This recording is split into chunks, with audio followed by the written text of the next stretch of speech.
Hey, what's up guys, Paulo Munoz here. In this video, I'm going to show you how you can customize the Zbrush for iPad interface and some of the preferences so that you can improve the workflow or speed up the workflow when working on the iPad.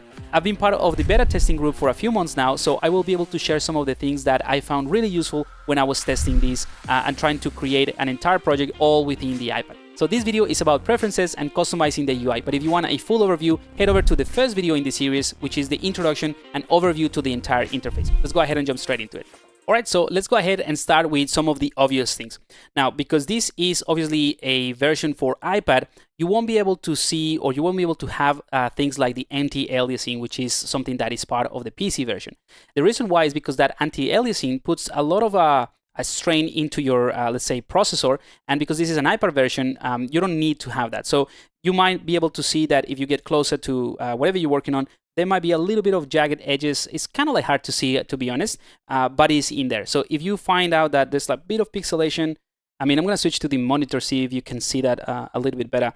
Like I said, it's hard to see, but it might be there. So I just want to mention it in case you start using the Zbrush for iPad version and things look a little bit pixelated towards the edges. That is because of the anti-aliasing, and there is no way of changing that, which kind of like makes sense. It's just to improve like the efficiency of the application. And like I said, like I mentioned in the introduction, I'm still working with this character, which is the one that I developed for the beta testing, and it has 14 million polygons. So really, really easy to manipulate all of the subtools. All right, so speaking of the canvas, let's go ahead and do the first thing in here.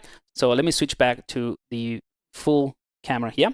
So let's go ahead and get started with the canvas. So we're gonna go to the preferences here, and I'm gonna switch to where it says canvas, right?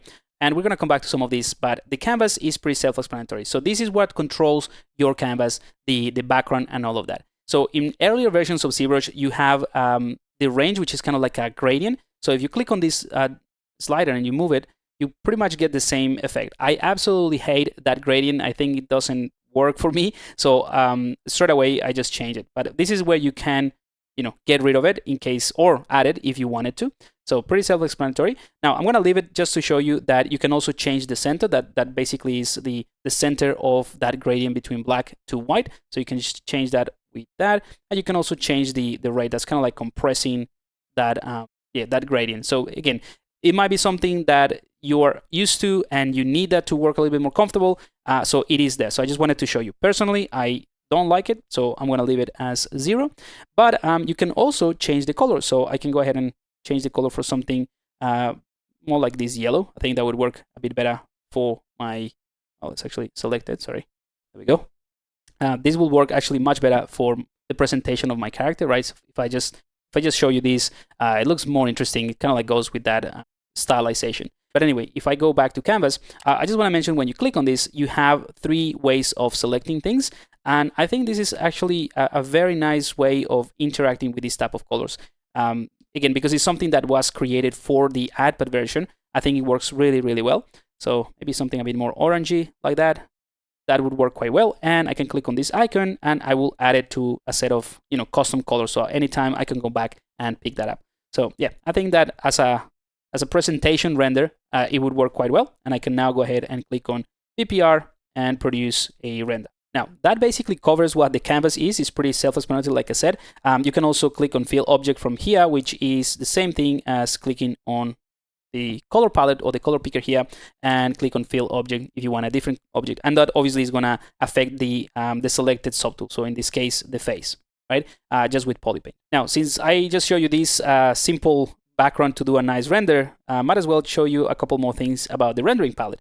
So this is just a quick render. As you see, it does the same BPR that you get in the full version of Zbrush for the PC.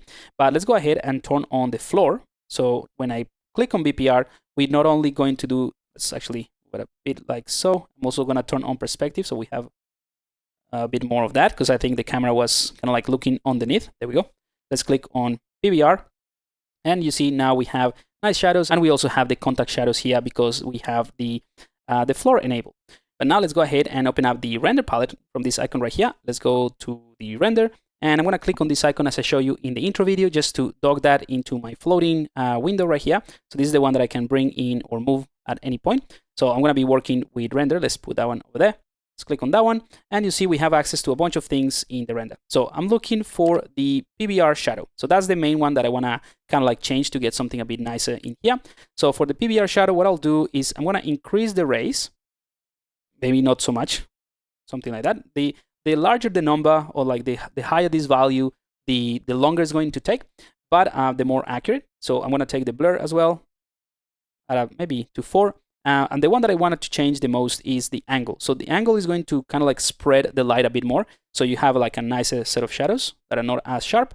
And I think let's do a render like right now. And you'll see the difference. It's going to take slightly longer than the other one, precisely because the amount of rays that I added to it. So you see, hopefully you can see, let's switch back in here so you can see more of it. Yeah, it's not that different. Let's go ahead and increase that a bit so that you can see this a bit better. So I'm going to increase the angle quite a bit. And let's go ahead and do another BPR. And let's hide the window. There we go. So you see now it is a little bit too much, but that's basically what the angle is doing. So you can totally do nice BPR renders from within the iPad. So let's go ahead and bring back this. I'm going to reduce the angle. I don't need that to be that strong. And with these settings, let's go ahead and try this one more time. Do another BPR render. And there we go. So that's a little bit nicer. So the idea, or what I was trying to show you with this, is that not only you can customize the UI, which is the idea of this video, but you can customize the UI based on the stage of the workflow that you're at. So for example, in this case, let's say I'm just working with render, or like I'm just trying to get a nice render. I will probably just want to take this floating little bar here and fill it with the things that I use the most. So in my case, it would be the rendering, or I can just also bring in the colors, for example. If I want to change the color for whatever reason, and take this out and drop it in there. So now we have these two palettes. And another thing that I might use quite often would be the materials, although I have it here on the left-hand side. So it might be not something that I want to add to the floating bar, but this is basically it. You can just add the palettes that you need for the specific purpose or the stage of the process that you're at and work from there. So with that out of the way, let's go ahead and actually I'm going to delete this floating palette. And I'm going to turn off the floor. And let's get into the customizing of the navigation, because I think it is important to feel comfortable with the way that you navigate, or the way that the iPad works for the navigation. So the basics are, and let me just go ahead and show you just with touch. You have one finger to click anywhere on the canvas to rotate. This is pretty straightforward. In my case, I can click anywhere actually and rotate it. I'll show you how it's done in a second. That I was also covered in the overview, but I'll show you anyway. 2 fingers to select and pan, right? You also see that I have this free rotation, which is I'm going to show you in a second, but you can also pinch in and out. Now, there are a couple of things that are really, really cool about these two, simple gestures. The first one is that when I have 2 fingers to pan, I can actually rotate like that. So this is something that you would be able to do, or like the old school way to do it was to hold the Shift key, which I have here. Let me actually change the background a bit, because I think now it is a bit distracting. All right, let's go with that color. I think that will give you a bit more contrast to see what I'm doing. So if you press the Shift key, right, and you click and then you let go of the Shift, you can do this rotation. So this is how it works in the PC version. But again, it just makes much more sense, and it's more intuitive. You have the 2 fingers that you use to pan, and then you can just rotate, right? You can also do it with 2 hands. Works exactly the same way. So it's very, very convenient in that sense, but it's not the default way of navigating. That's why I wanted to show you. The other thing is, if you see, I can zoom in and out directly to the fingers, let's say. But if I zoom out and then I go to the face, I can zoom in into the face.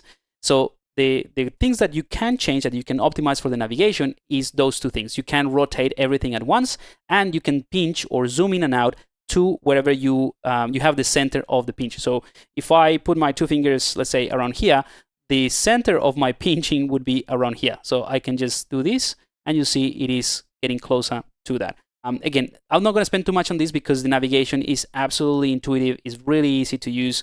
I just want to mention those 2 things because that's from the preferences. So it makes sense to put it in this video about adjusting preference. So let's click on that one, and let's go into navigation. And in the navigation, you have these 2 switches. Let's actually go back in here so you can see fully what I'm talking about. So the center navigation on pinch, that is exactly what I show you, that you can do this and it will go to the center of the pinch, and they allow roll gesture. So if I turn these 2 off, when I do the pinching, Let's go back in here. Regardless of what I do it's just gonna do it based on the center of the subtool. So it's not too bad, but I feel more comfortable. It's more natural to zoom in a specific area. It's kind of like zooming in and out of photos and things like that. And the same thing is, let me switch back to the full screen here.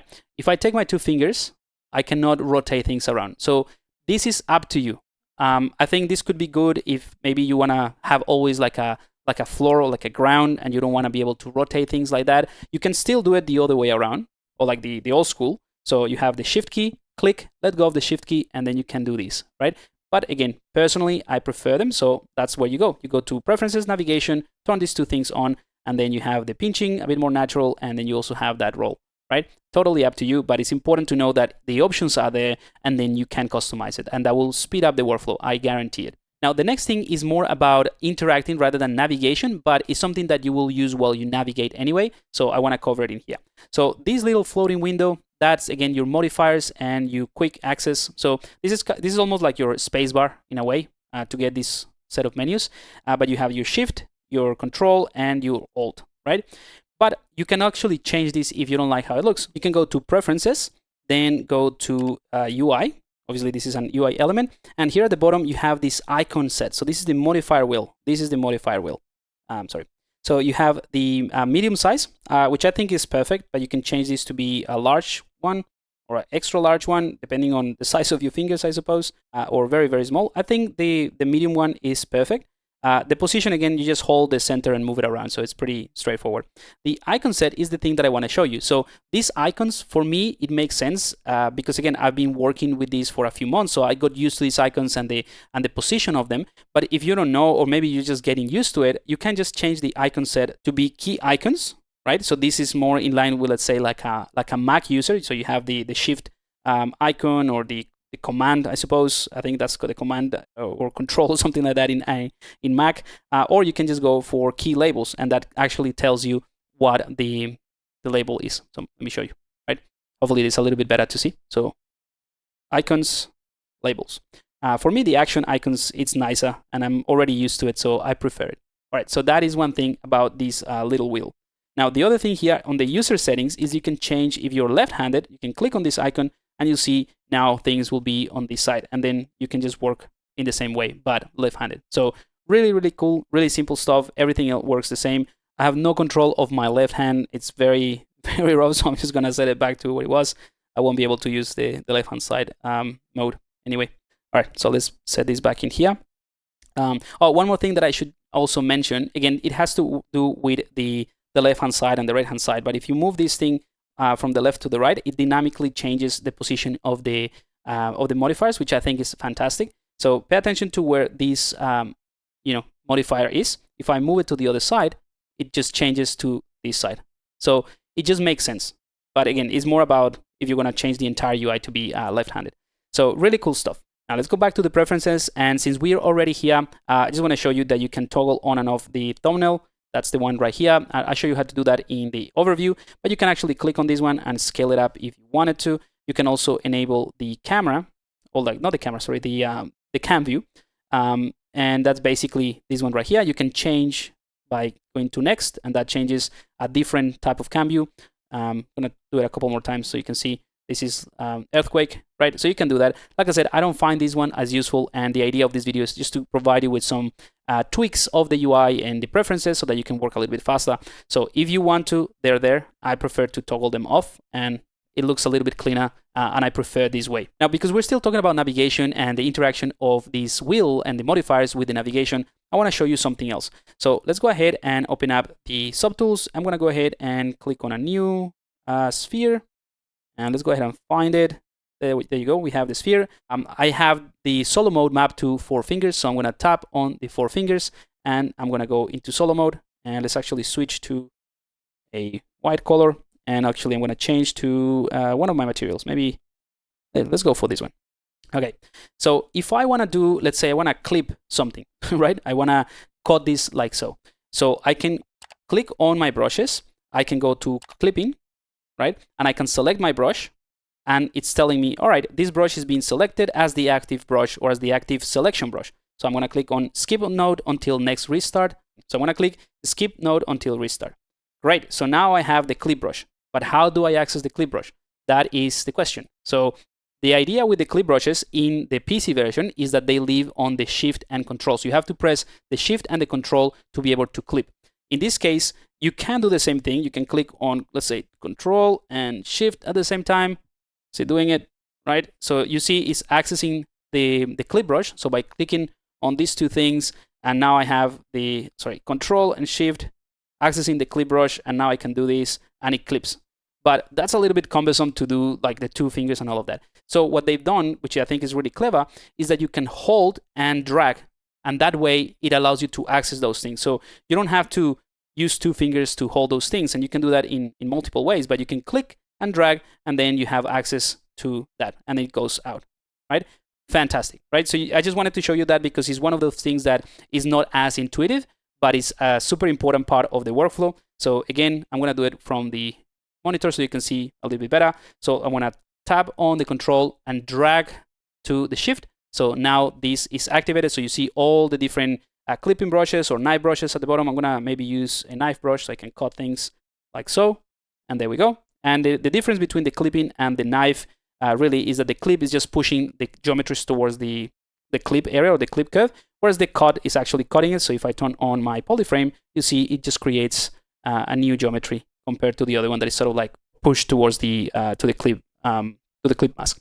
And now that we're on the topic, the same thing goes for the masking or the unmasking in a way. So if I go ahead and press my mask, my control, right, I can access something like the mask lasso. So let's go ahead and select that, and I can just go ahead and mask this out.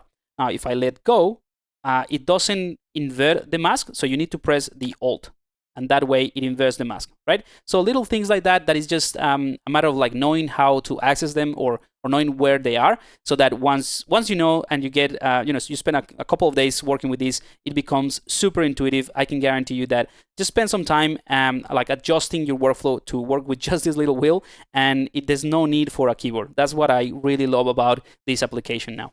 Especially because I'm very reliant on, either my Wacom Cintiq shortcuts or, the Stream Deck or things like that to have my own custom tools when I'm working on the PC. But on the iPad, this little wheel and the way that it's being designed, I think it works really, really well. So let's go ahead and clear this mask, and that's it.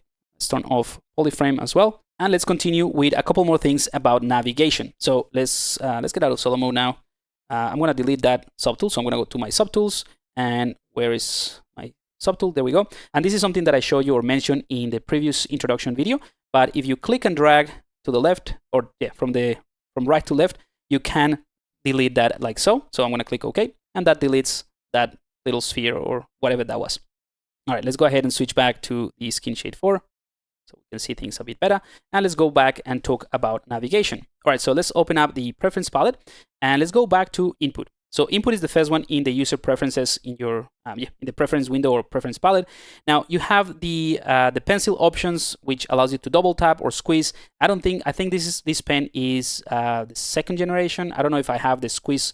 I haven't tried that one, to be honest. But you can apparently squeeze and have like a different option. I prefer to have my pen with no shortcuts because they're not. I don't feel them compared to like say the Wacom Cintiq where I can actually feel them.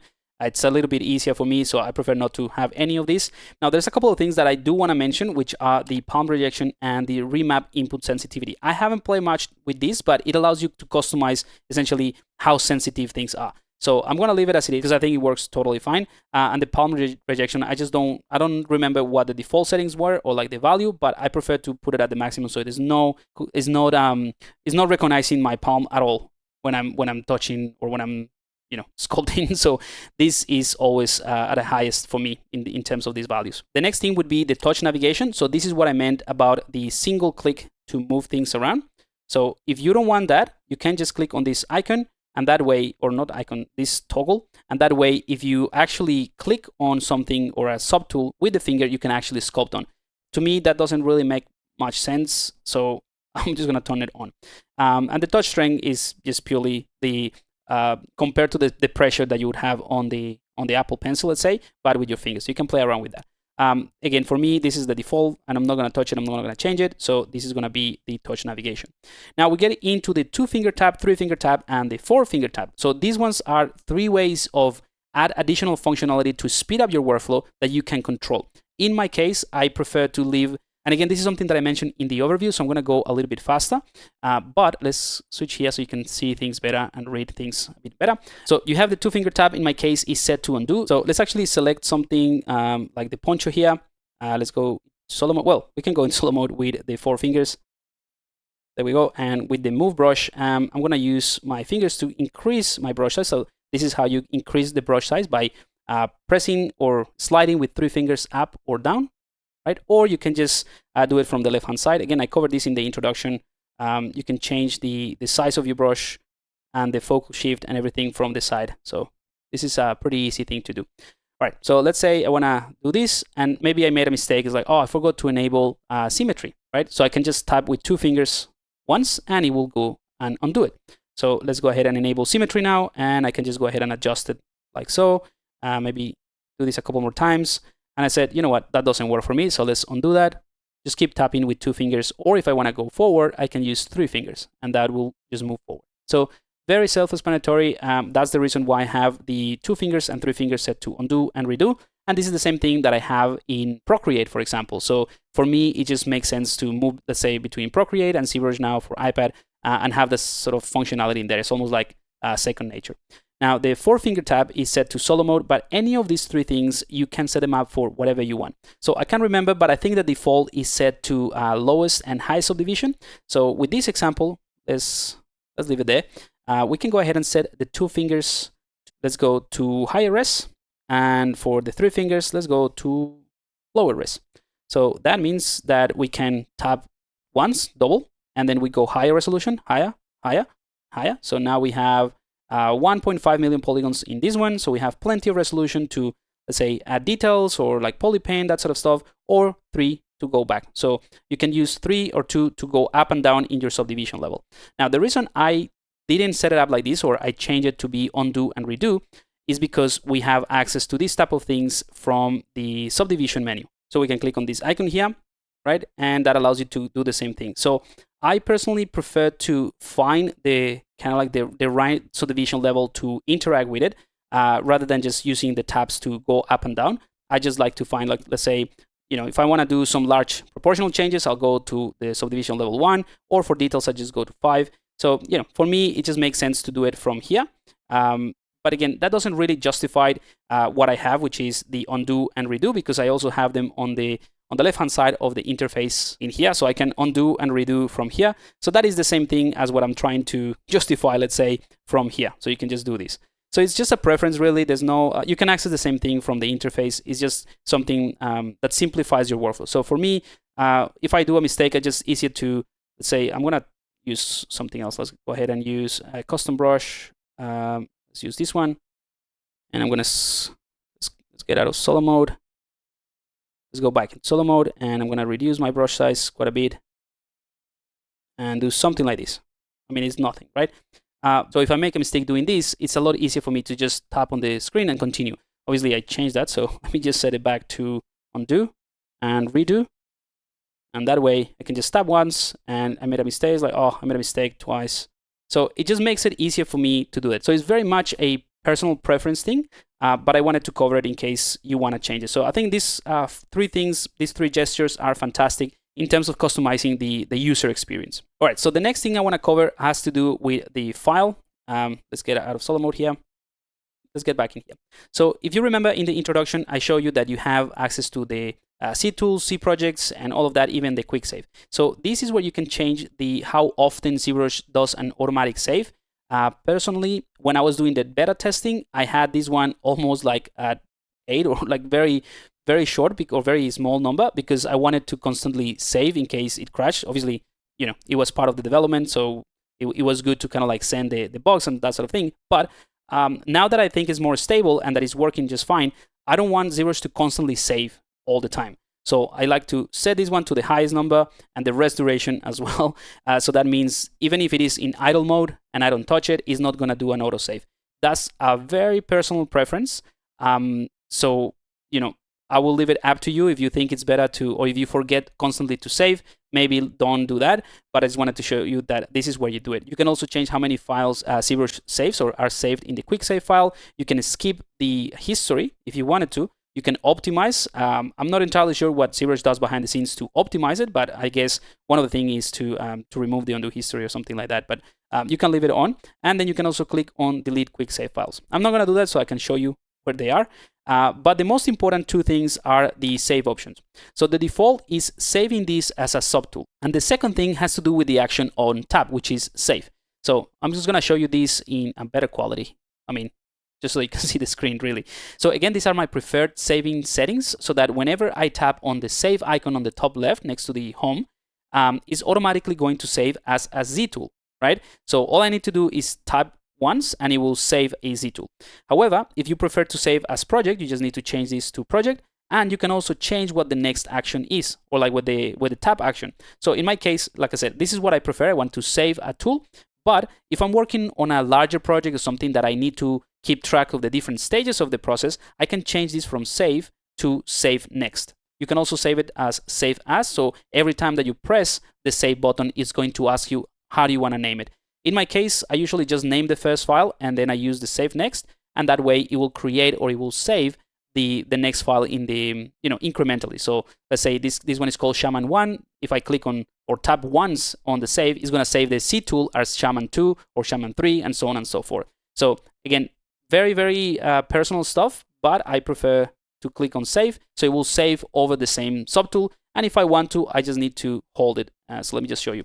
So if I go ahead and hold it, press and hold it, I have the option to save next and save as, same thing. So I can just press on save as and save it with a different name. It's just that these preferences in here are just to speed up the workflow. That's the whole process. So you can just tap once, it saves, done. You can continue working. The other thing that is important to cover here is the enable saving for the undo history. Again, in the introduction, I show you that here is where the undo history is. So you can just go ahead and go back in time with the history, right? So I can save the history from there, and that's enabling saving from here. And the optimize, again, I'm not sure what the optimize does. And then compression, which is just going to make the file, simplify the file, I suppose. All right, so those are the main things that you need to know about saving and, keeping track of the different versions of your project. Now I'm going to go ahead and tap on the home, and it's going to ask me if I want to save anything. I want to click on no, just because I want to show you that the quick saves, this is what I've been kind of like showing you in this and the previous video. So it automatically saved all these things, and I have a bunch of other random stuff while I was working. So let's go ahead and go back to my C projects, and let's load one of these guys, this bead head. All right. So you see, even though, because this is a project, it comes with certain settings. So you can save things like the background, right? This is saved with this specific background, with these settings, with this material. So it comes with everything that I saved it with. But all these things that I'm showing you are very personal. I just want you to make sure that you're aware of them so that you can change it and improve your own workflow. It doesn't have to be the same way that I use them, but as long as you know they're there, I can guarantee you can customize it in a way that that totally works for you.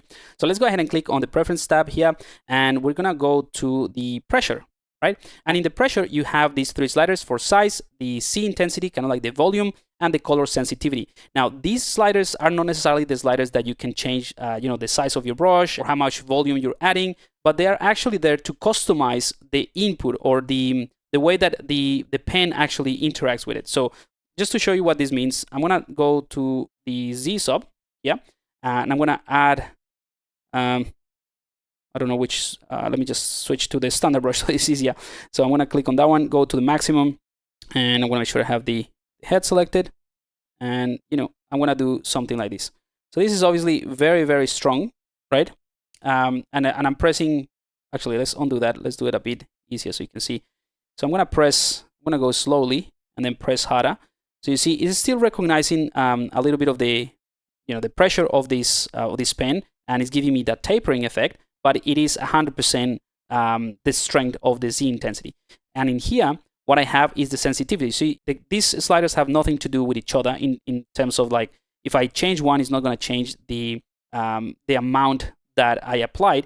But if I reduce it, there's going to be a lot more, less sensitive actually. So it allows me to have more control of how long it takes me to go from the tapering tiny effect all the way to the maximum effect. So I personally like to play around with these things, but this is another thing that is absolutely a personal preference depending on how much you press, that sort of thing. So yeah, I just want to let you know it's there. I cannot give you my I mean, I will, if you wanted to, I'll give you my my settings, but I don't think they are a thing that you can use or like every user should use. This is more something to play around with it. So same thing with the sensitivity, and the column sensitivity goes hand in hand. I just wanted to show you where those things in there. And I'm gonna reset this brush because I think I made a mess of it. But I want to show you, because I use these brushes and I usually change brushes as well quite a bit. I have that in my quick menu settings. So I'm gonna press the quick menu. I'm gonna send this here to the right hand side, and I'm gonna flick through where my custom brushes or the custom menu with all the brushes stuff is. So I have these reset brushes, and I have AccuCurve, all of these things that are related to brushes. So if I click on reset brush, now this brush, as you can see, is back to the usual stuff. All right, so I'm gonna tap a few times just to undo all of that. As you can see, once you get used to the general flow or the general way of working with this, it becomes very, very intuitive. All right, and to wrap up, I just want to show you how you can customize the UI. I did mention that in the previous video, but I'm just going to show you anyway. As well as if you go to the gear icon, you can also change the Gizmo 3D. So these are like different types of gizmos. Let me just show you. So yeah, let's select something like the eyes maybe. Let's just use the head. Yeah. All right, I'm going to bring in the gizmo. So you see now the gizmo is in there. I'm going to turn off the symmetry, and I'm going to hold the Alt key, reset the rotation, center it to the center of the world. So I can just move this up and down, and actually let's go ahead and set this back to the lowest subdivision, right? So it's a little bit easier. So I can just do this, okay? But you can, just like in Zbrush, the full version of Zbrush for PC, you can go to the gear icon here and change this gizmo. So I'm going to click on next, and you see it just changes the type of gizmos that come with Zbrush. In case you didn't know, this is a nice thing that you can try as well. You have it in Zbrush, I think since 2020 or 2021.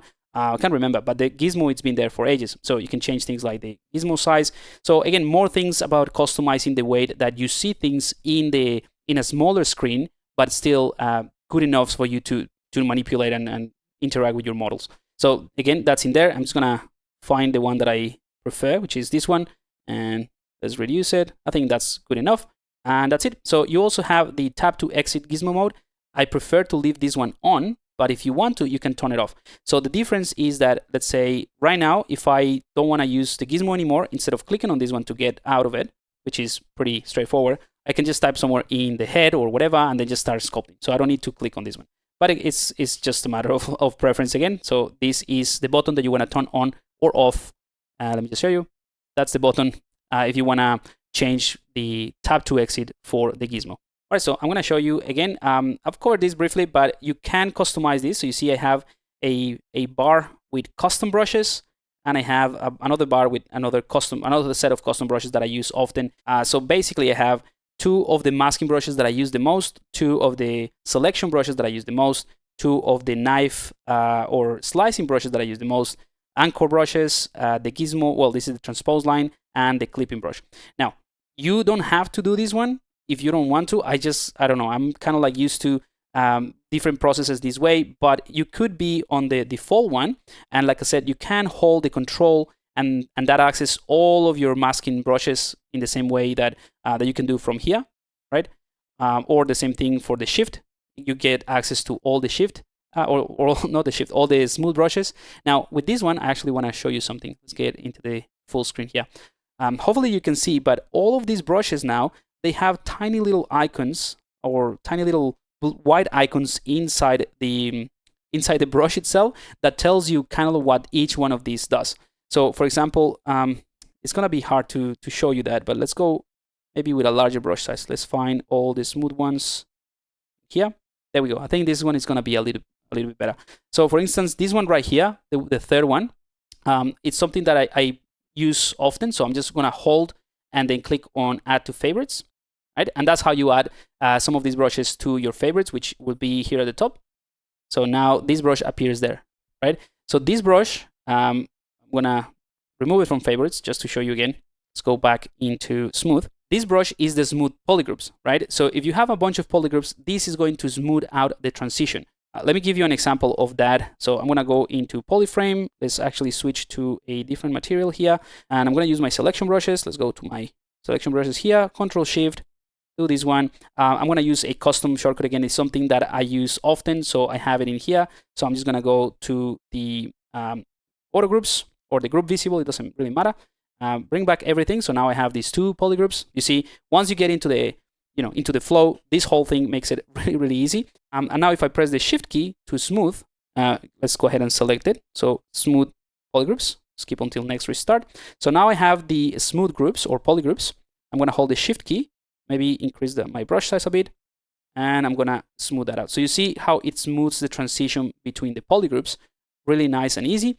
And the whole point of what I'm trying to show you is that when you get used to this, the whole process of whatever you're used to do it in the PC version, it becomes it becomes very, very very natural.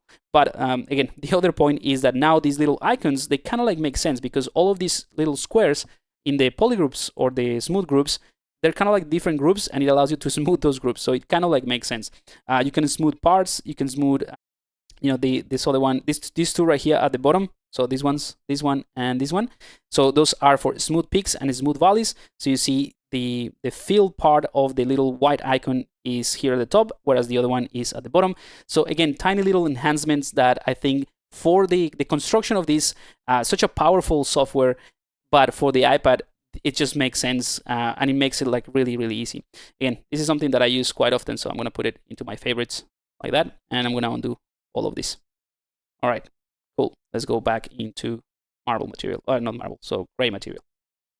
All right, so just to wrap up, if you click on this icon right here, this is going to be very quick. You can change or you can customize the bars here at the bottom, so you can just flick through them, and if you go to the end, you can add more if you wanted to. You have up to 5, and that's plenty, more than enough. You don't need more than that. The same thing with the quick menu. You can start flicking, and that allows you to access up to 5 menus. But again, I use only 3, and you can just keep adding as many things as you want towards the bottom. So what I've done, just so you know, and this is really what I want to show you rather than how it's done, because the way that you do it is pretty easy. So for instance, if I want to add something to my custom menu 1, I just find it. Let's say in the masking palette, I'm going to go to, I don't know, clear, and I'm going to hold clear, and I'm going to move it in here, drop it in there, and now clear is at the bottom, and it would appear when I bring that menu. So I can go ahead and mask something like that, bring my menu, right? Again, this is something that you'll have to do a bit more thoroughly than this, because I'm just used to clear the mask by holding control and click and dragging, right? So it's a lot easier. But if you prefer, you can also bring in the menu, go into your custom menu at the bottom, and then you can click on clear, right? So that is the idea. All right. So as you can see, the customizing or adding this stuff is really, really simple. I don't think that is the focus, or it shouldn't be the focus. The focus is more about like how to access or how to conveniently arrange this. So I'm going to hold this one. I'm going to drag it to delete. That's it. That's how you delete or remove things in here. So the thing that I really want to show you is that I have a custom menu 1, custom menu 2, and 3, but each one of these menus are specific to a set of tools or a set of processes that I use in Zbrush. So the first menu are things that I use more regularly than what I would use in the second menu, for example, right? So for instance, in the second menu, I have Dynamesh, which again, I use often, but I just need to hold control and click and drag to redynamesh every time. So I don't need to constantly change settings. Whereas something like mirror and well, polishing the surface, polishing by groups, that sort of thing, or selecting things, adding auto groups, all of this stuff is something that I use more often, especially when I'm blocking something, which are things that I'm going to leave for another video where I show you how to actually block out and work on something new using these type of things. And yeah, I'm going to use my custom menu because that speeds up the process. Now, the second menu, in terms of the logic or the idea of why I would put things in here, or what sort of things I would put in here, are things that deal with the Dynamesh when I'm doing sketching, or once I finish the sketch and I want to polish, maybe I want to use a serum measure. And then after doing that, I want to project maybe the details. So I keep going either with dynamic subdivision, or I can subdivide things and I can project. So all of these things kind of like happen in terms of a workflow in a linear fashion. So hopefully this kind of like makes sense. So if I start with a sphere with Dynamesh, let me just show you how this works in context so that maybe you can set it up in a similar way. I'm going to go ahead and exit this, and I'm going to create a new sculpt. I'm going to click on a sphere, and let's go ahead and enable symmetry. Yeah, that's fine. I'm going to turn off the floor, and let's just do something random. I'm going to go ahead and go use my brushes like so, and then let's go ahead and fill this and smooth that out. A bit of this. All right, so let's say that I'm sketching something new. I know this is nothing, right? But because this is the stage of the process that I'm going to use to figuring things out, if for whatever reason I forget or I do something that changes the symmetry, right? Maybe I'm using a Sculptris Pro and I do something like that. I go like, okay, I actually need to mirror and weld this, right? I could go to my menu here. I can go to my tool menu. I can go to geometry and I can open up the modify topology and I can go mirror and weld. Great, right? But again, this is something that personally I use quite a bit when I'm figuring things out and sketching directly in 3D. So it makes sense that something that I use often, like this mirror and weld, would be part of my palette. So let me undo that. So when I'm holding this one, the first menu is mirror and weld. So mirror and weld is just going to remove from left to right. It's going to remove this one because in the left hand side there's nothing. But if I mirror it first, then now the detail or this thing is on this side, so I can keep it in both. So I can mirror and weld, and now I have it. Or I can undo that. Let's mirror and weld it, and now there you have it. Actually, let's put this one here on the right hand side so you can see more of what I'm doing. So all I'm saying is that this first palette, it actually makes sense to have things that I use the most. So when I'm doing the sketching, right? So I can just do the polishing of the surface as well. You know, maybe add a bit of refinement here. Again, I forgot to turn on symmetry. So again, let's do mirror and weld to add those things. And let's enable symmetry. All right. So during the sketching process, let's say that this is what I use the most, but the next set of tools that I would use is, let's say, Dynamesh. So maybe I can increase the resolution of my Dynamesh, right? And I can control, click, and drag, and that will give me all that resolution. I can now go ahead and smooth that out, and so on and so forth. And obviously, I'm going very quickly, but let's say the next step would be to polish this a little bit better. And of course, this is just a Dynamesh object, so you see the polyframe is not, I mean, the topology is not great. So I can just go ahead and series measure. So to do that, before I do the series measure, I can just go ahead and go to the subtool palette. I can click on this icon and I can select duplicate, or I can go to the duplicate button here on the top, the second one on the top. So click on that one and it duplicates that. And that's it. So we have two of the same. I'm going to toggle this off so that we only see one.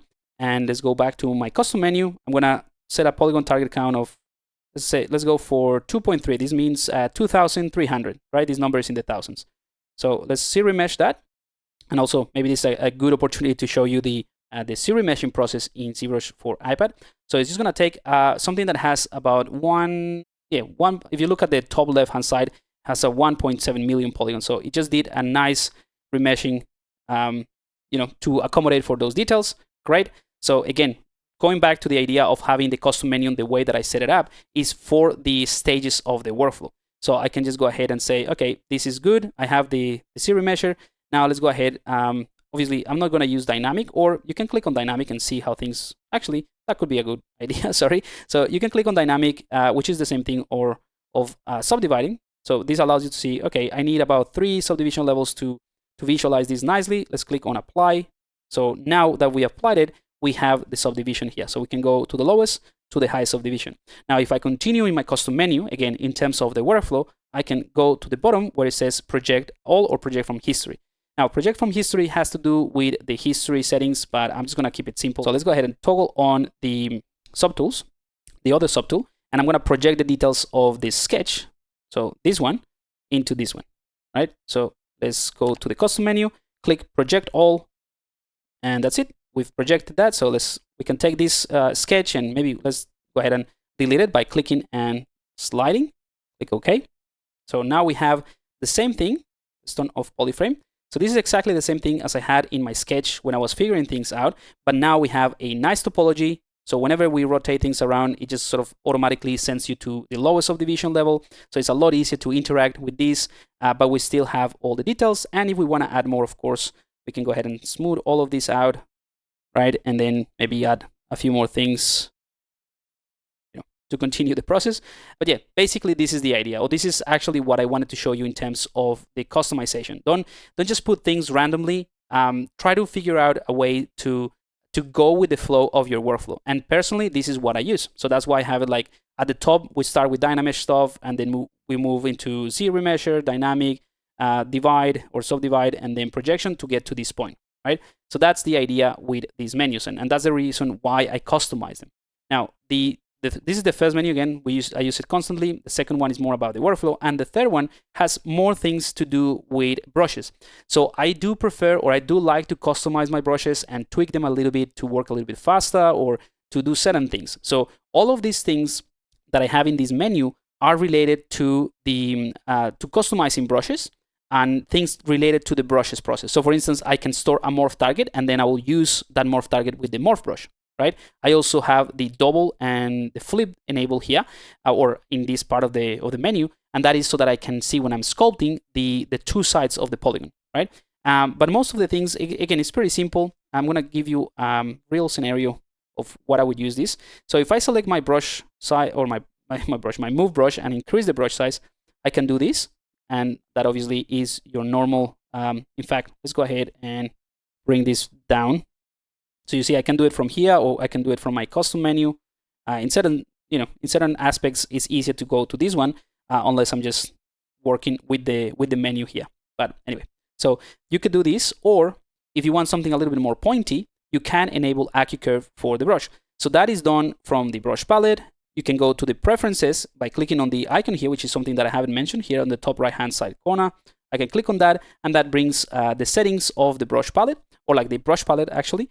And then you can just go to curve, and you can enable AccuCurve, right? And that AccuCurve allows you to push or pull things with that sort of more pointy effect. And that's why it's something that I use often. And usually when I use the move brush, I switch between AccuCurve on and off.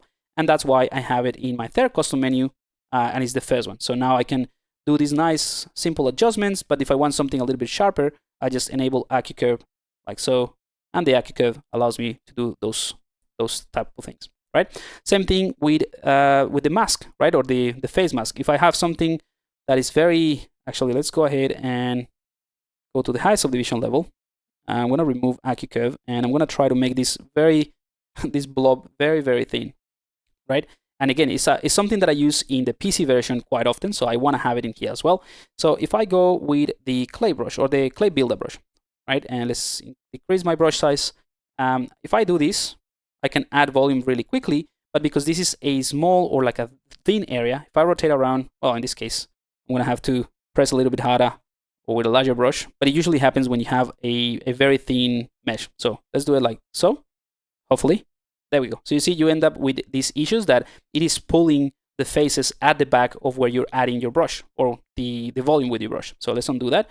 And that's why I have this back face masking. So that way, whatever is like really thin, it doesn't matter. You can just do this, pressing as hard as you want, and it's not going to affect the back face masking. So very important to have these two things in here for me personally, to constantly change or alter the different brushes that I use. But that's about it, really. There's not much to it.